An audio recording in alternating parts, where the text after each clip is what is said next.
que o grande problema quando a gente olha, né? Eu acho que todos os vídeos eu começo falando do problema. Por que o problema? Por que o problema? Tudo bem, não precisa desligar só porque eu disse que é um problema. Só que a gente convive com problemas, a gente tem que conviver com eles.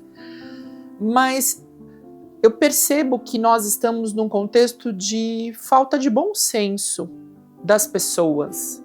Nós estamos chegando a um limite de exigência e uma exigência que muitas vezes deixa de ser uma exigência no sentido de cidadania e passa a ser uma exigência na condição de consumidores. Alto lá, nós somos consumidores em alguns contextos, e não todos os contextos, né?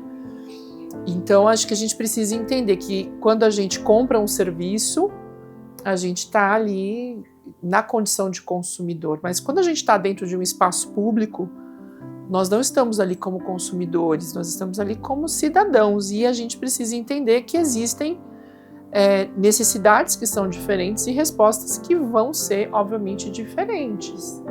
Então, quando a gente pensa, por exemplo, no estacionamento, né? As pessoas que têm uma condição de cadeirantes ou as pessoas idosas, elas têm o direito de terem um estacionamento mais próximo ao local onde elas vão. Esse estacionamento tem que ficar disponível. Mas as pessoas acham que não, é só um minutinho. Eu estou no supermercado, se eu estou consumindo nesse supermercado, eu posso pôr nessa vaga. Não é bem assim. Quando a gente pensa nas questões que nos diferenciam. E, obviamente, se nos diferenciam, nós precisamos atender essas diferenças dentro daquilo que é condizente. E isso não significa que a gente tem que nivelar. Eu acho que é um elemento interessante da gente pensar a diferença de igualdade e equidade. Igualdade é colocar as coisas exatamente iguais. Mas a equidade é estabelecer referências ou parâmetros que possibilitem que as pessoas tenham acesso a um direito, mesmo com condições que sejam diferentes, né?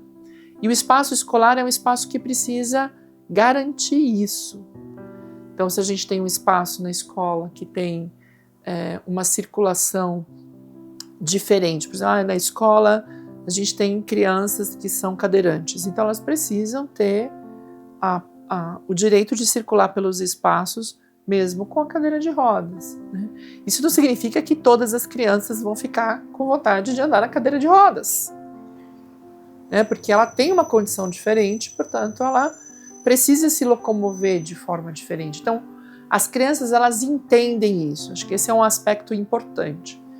A resistência maior é para os pais, porque acham que as condições diferentes são concessões ou facilitações que não condiz com a realidade, né? Então imagine uma criança, uma família, né, se contrapor a uma outra família ou à escola, porque essa escola oportuniza que uma criança tenha uma circulação no espaço escolar que seja diferente. Ora, é o direito dela circular, é o direito de uma criança se alimentar, é o direito. Então, como é que a gente explica para as outras que são condições diferentes, né? É falta de bom senso, é falta de bom senso. As pessoas, elas tentam não se responsabilizar, porque quando a gente fala de bom senso, a gente tem que se posicionar. E muitas vezes, com medo desse posicionamento, as pessoas ficam atrás dos comandos, dos protocolos, né? Onde é que está na lei? Onde é que está o meu direito? Onde é que está escrito isso?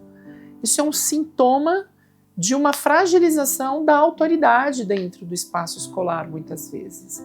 E aí a gente precisa falar sobre essa crise de autoridade, que é uma crise que está no ambiente doméstico, nas relações familiares, é uma crise que está no ambiente escolar e é uma crise que é da sociedade, né? Então, autoridade diferente de uma postura autoritária. Então, a gente precisa também fazer uma diferenciação disso. Acho que a gente fala de dois aspectos que são muito importantes. O primeiro é a gente entender que a moral ela é essa que vai construir as leis. Então ela está sempre dentro de um tempo e de um espaço. Então as leis vão ser estabelecidas dentro do poder legislativo e nós vamos ajustando a sociedade de acordo com essas leis, e essas leis vão ajustar. Quer dizer, é um processo recíproco. Então, as demandas sociais fazem com que as leis precisem ser criadas e a gente, uma vez, obedece essas leis. Então, num passado não tão distante, a gente não tinha uma lei que dizia que naquele lugar era necessário que uma pessoa cadeirante ou um idoso estacionasse. Mas a gente vai levando, a gente tem uma sociedade que está ficando cada vez mais velha, a gente tem idosos que têm essa autonomia de dirigir e que têm as suas necessidades. Portanto, é conveniente e adequado que haja um pensamento para essa população. Isso é uma coisa bem interessante. Existem países, por exemplo, que não tem nenhum tipo de legislação que garanta aos idosos condições de maior acessibilidade, como a gente tem no Brasil. Então, esse é um aspecto muito importante, se a gente pensar no tamanho do Brasil e naquilo que as pessoas idosas precisam enfrentar. Então, a lei, ela vai paulatinamente atendendo às demandas da sociedade. Mas é óbvio que a lei não pode ser o primeiro parâmetro, ela tem que ser o último parâmetro. Então, não precisa ter uma lei para a gente entender que uma pessoa mais idosa ela tem uma dificuldade de deslocamento, né? Então, as pessoas ficam na espera da lei quando elas precisam ter bom senso. E esse bom senso parte por essa prerrogativa, que é colocar-se no lugar do outro e no lugar de outros, né? Então, você pode não ter essa condição, mas os seus pais podem ter essa condição, os seus irmãos podem ter essa condição, os seus filhos podem ter essa condição. Então, se a lei não prevê determinadas coisas, eu não preciso da lei. Eu posso entender que nas minhas ações eu posso contemplar esse aspecto, né? Então, quando a gente fala de uma sociedade que fica o tempo todo pedindo a lei, a gente está falando de uma sociedade heterônoma. Precisa do outro para nos dizer o sim, o não, o certo e o errado. É isso que a gente faz com crianças. Então a gente tem uma imaturidade na prática social que está nos adultos. Então os adultos agem de forma heterônoma, né? Isso passa um pouco também por essa ideia de que a lei vale para o outro e não vale para mim. Então tem famílias, por exemplo, que oportunizam que os seus filhos façam coisas que são, sob os olhos da lei, infrações, né? Então, quando ela diz do filho do outro, né, que vive um outro contexto social muitas vezes, essa mesma família adjetiva aquele comportamento de uma maneira e para os seus filhos adjetiva de outra. Então, a gente tem uma situação de injustiça, né? Porque a lei ela tem de ser para todos. Mas a gente vive num país em que essa lei não é para todo mundo. Pois é, mas ela precisa ser. Então, como é que nós, hoje, procedemos com relação a isso? É um pouco irritante as pessoas ficarem nesse limbo de sempre fizemos assim, nunca deu certo. Esse é o discurso de quem não quer que as mudanças de fato aconteçam, porque elas começam dentro da nossa casa, dentro das nossas relações. E então a empatia, ela é uma qualidade, mas ela também é uma qualidade que é formada e forjada na educação. Então a gente observa uma criança e vai ajudando a observar o que está ao redor dela, né? Como é que o outro se sente, como é que o outro, se o outro quer ou não quer brincar, quer dizer, a gente precisa enxergar que existe uma outra pessoa diante de nós e que mesmo que ela queira fazer coisas que a gente não queira, a gente precisa entender que a gente precisa negociar isso, a gente precisa entrar num acordo com relação a isso.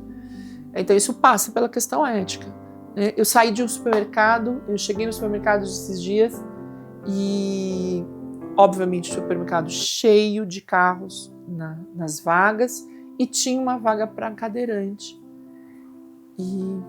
E um carro parou na vaga, assim. Entrou primeira vaga, né? Porque obviamente que eles têm que ficar na proximidade da entrada e saída dos estabelecimentos. Então, e aí eu parei o carro lá longe, vim andando e foi bem no momento que a pessoa estava saindo do carro. E ela não era cadeirante, né? Mas ela era uma pessoa idosa. Então eu fiquei pensando, ou ela errou e achou que ali era uma vaga de idoso e quando ali era uma vaga de cadeirante, ou ali ela achou que tudo bem, afinal de contas ela já tem uma concessão e na condição de idoso ela pode usar qualquer vaga. Que também é um discernimento, né? A gente tem que ter um discernimento. Outra coisa que me angustia, essa ideia de que uma pessoa idosa ela é santificada. Não, as pessoas idosas, elas só são idosas. A gente costuma dizer que elas não vão mudar. Ao contrário, elas vão intensificar determinadas características.